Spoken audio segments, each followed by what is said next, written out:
வணக்கம். இன்றைய குறள் 241வது குறள். அருட்செல்வம் செல்வத்துள் செல்வம் பொருட்செல்வம் பூரியார் கண்ணும் போல. இதனுடைய கருத்து என்னன்னு பார்த்தீங்கன்னா, அருளாகிய செல்வமே செல்வத்தில் எல்லாம் சிறந்த செல்வம், பொருட்களாகிய பிற வகை செல்வங்கள் எல்லாம் இழிந்தவரிடத்திலும் உள்ளனவே. இதுக்கு நான் எழுதின கதை. பூவேந்திரன் அப்படின்னு ஒருத்தர், அவர் தனது மனைவியுடன் வீட்டை விட்டு வெளியே போகும்போது தனது மகன் ரகுவை ஒரு தடவை மீண்டும் ஏறிட்டு பார்த்தவர் பின்பு ஏதோ மனமில்லாமல் மீண்டும் வெளியே பார்த்தபடி பயணத்தை ஆரம்பித்தார். ரகுவுடைய மனைவிக்கு, அப்பாடா இப்போ தான் எனக்கு நிம்மதியே வந்து, எங்கடா அப்பா சொத்தை கொடுத்துட்டு இங்கேயே உட்காந்துட போகுதுன்னு நினச்சேன். பரவாயில்ல, அதுகளே கிளம்பிடுச்சு. மருமாவை மாமனார் மாமியாரை பற்றி நினைக்கிறாங்க என்று நினைத்து மனசுக்குள்ளே ஒரு சிரிப்பு சிரித்தான். அப்பொழுது போன் சினுங்கியது. எதிர்முனையில் ரகு மனைவியின் அப்பா, ஏம்மா உங்கள் மாமனார் எங்கம்மா இருக்கிறாரு, கொஞ்சம் கூப்பிடுமா.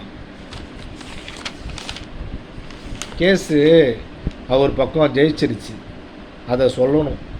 அந்த பங்களா வீட்டுக்கு பேர் அவருக்கு திரும்ப வரப்போகுது என்று சொன்னவுடன் ரகு மனைவி அப்படியே மயக்கம் போட்டு விழுந்தார்.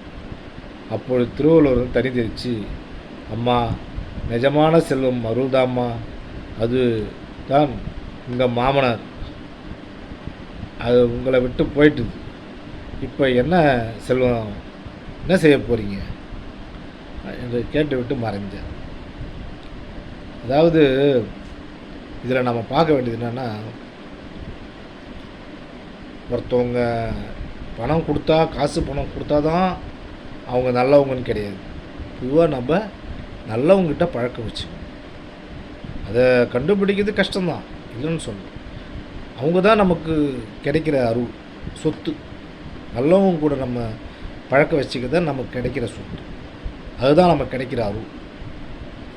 அது நிறைய பேர் புரிஞ்சிக்க மாட்டாங்க. எல்லோரும் ஒரே மாதிரி தான் நினச்சிருக்கிறாங்க. எல்லோரும் ஒன்று கிடையாது. பசுத்தோல் போர்த்திய புலின்னு ஏன் சொல்கிறாங்க? சில பேர் நல்லவங்க மாதிரி இருப்பாங்க, நல்லவங்க கிடையாது. சில பேர் கெட்டவங்க மாதிரி இருப்பாங்க, கெட்டவங்களும் கிடையாது. அதுக்கு தான் நம்மளுக்கு ஆண்டவன் பகுத்தறிவுன்னு கொடுத்துருக்கோம்.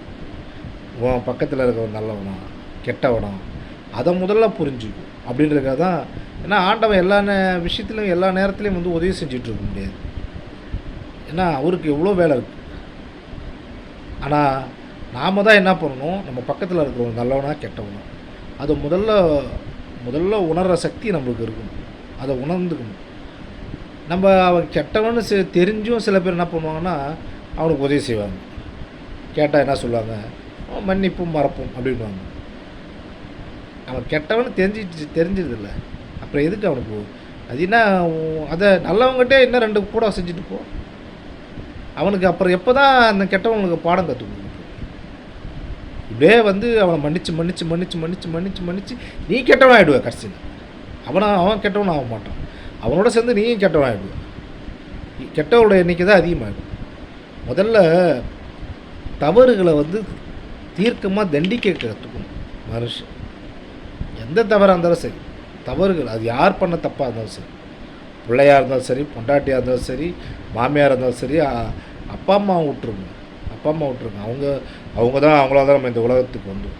அதனால் அவங்க பற்றி நம்ம பேசுறது நம்மளுக்கு எந்த தகுதியும் கிடையாது. ஆனால் மற்றவங்கள பற்றி அதே மாதிரி நாம்ளும் இருக்கணும். நாம்ளும் தவறுகளை செய்யாமல் இருக்கும். மற்றவங்களுக்கு ஒழுங்கு எடுத்துகிட்டு நான் மட்டும் தப்பு செஞ்சோம்னா அது ஒன்றும் கிடையாது. அதனால் நாம் தவறு செய்யவும் கூடாது. அதே சமயத்தில் தவறானவங்க கூட பழக்கமும் வச்சுக்கூடாது. அதே சமயத்தில் இன்னொன்று என்னென்னா, தவறுன்னு தெரிஞ்சால் அந்த இடத்துல அவங்கள தண்டிக்க கற்றுக்கணும். பயப்படக்கூடாது, கோழையாக இருக்கக்கூடாது. கோழையாக இருந்தோம்னா மேலும் மேலும் தவறானவர்கள் வந்துக்கிட்டே இருப்பாங்க. அப்புறம் நல்லவங்க வாழறதுக்கு இடமே இருக்காது. இதெல்லாம் புரிஞ்சுக்கணும். நம்ம தெரிஞ்சு அதுக்கு தகுந்த மாதிரி வாழ கற்றுக்கணும். நன்றி, வணக்கம். நாளை மறுபடியும் சந்திப்போம்.